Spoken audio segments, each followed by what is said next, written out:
എന്ന് പറയുന്നത് ഉദയസൂര്യൻ്റെ ചുവപ്പാണ് യഥാർത്ഥത്തിൽ. അത് നിങ്ങളുടെ പ്രാണന്റെ ഊർജത്തെ കൂട്ടുന്ന സ്ഥലമാണ്.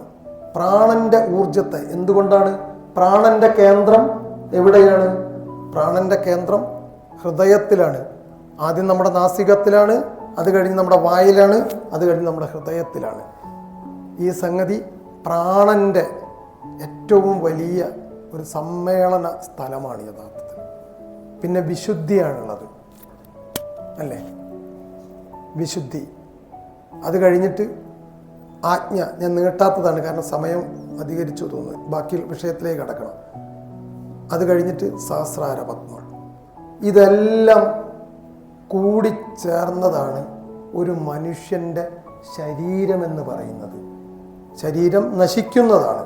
ഈ നശിക്കുന്ന സംഗതിയിലാണ്, ഈ അനാട്ടമി ഫിസിയോളജിയിലാണ് ഈ പറഞ്ഞ കാര്യങ്ങൾ മുഴുവൻ. മനസ്സ്, അതിന് പഞ്ചഭൂതം എല്ലാം. അപ്പോൾ പ്രാണന്റെ അളവ് കുറയുന്ന സമയത്ത് നിങ്ങളുടെ പ്രാണന്റെ അളവ് എപ്പോഴൊക്കെ കുറയുന്നോ അപ്പോൾ നിങ്ങൾ എന്ത് ശ്രദ്ധിക്കണം? എന്താണ് ശ്രദ്ധിക്കേണ്ടത്? നിങ്ങളെന്ന ശ്വാസമാണ് ശ്രദ്ധിക്കുക. ഓക്കെ, നിങ്ങളെന്ത് ശ്രദ്ധിക്കൂ? എന്നാൽ ഞാൻ പറയുന്നു, ഒരു യോഗി എപ്പോഴും ശ്രദ്ധിക്കുക കഴിച്ച അന്നമാണ്. കാരണം ഈ പ്രാണൻ വരുന്നത് അന്നത്തിൽ നിന്നാണ്. The root. വയറിളകിയാൽ നിങ്ങൾ എന്താ ശ്രദ്ധിക്കുക? കഴിച്ച ഭക്ഷണം. പക്ഷെ പ്രാണന്റെ ശോഷണം വന്നാൽ നിങ്ങൾ എന്ത് ശ്രദ്ധിക്കില്ല? കാരണം അതിനുള്ള അറിവ് നമ്മൾ സമ്പാദിച്ചിട്ടില്ല. മറ്റേത് നമുക്കറിയാം. എന്തോ ഇന്നലെ തലേന്ന് ഞാൻ ഒന്ന് ഇവിടുന്ന് ഒരു ഇത് കുടിച്ചിരുന്നു, ഒരു ജ്യൂസോ അങ്ങനെ എന്തെങ്കിലും കഴിച്ചിരുന്നു. അപ്പോൾ അതുകൊണ്ടാണ് എൻ്റെ വയറിന്. പക്ഷെ എൻ്റെ പ്രാണന്റെ ശോഷണം സംഭവിക്കുമ്പോൾ ഞാൻ എൻ്റെ അന്നത്തിലേക്ക് വരണം. എൻ്റെ അന്നം ഞാൻ ശ്രദ്ധിക്കുന്ന സമയത്ത് ആ അന്നം ഏത് ചെടിയിൽ നിന്നാണ് വന്നതെന്ന് നോക്കണം.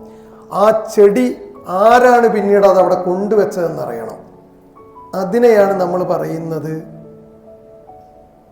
ജെനറ്റിക് എന്ന് പറയുന്നത്.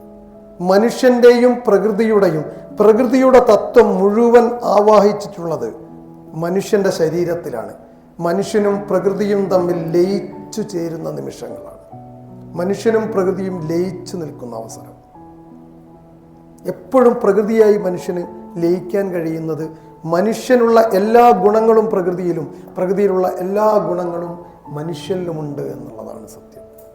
അപ്പം നിങ്ങൾക്ക് എപ്പോഴെങ്കിലും ഒരു പ്രാണശോഷണം സംഭവിക്കുമ്പോൾ അന്നത്തിൽ നിന്ന് തുടങ്ങണം.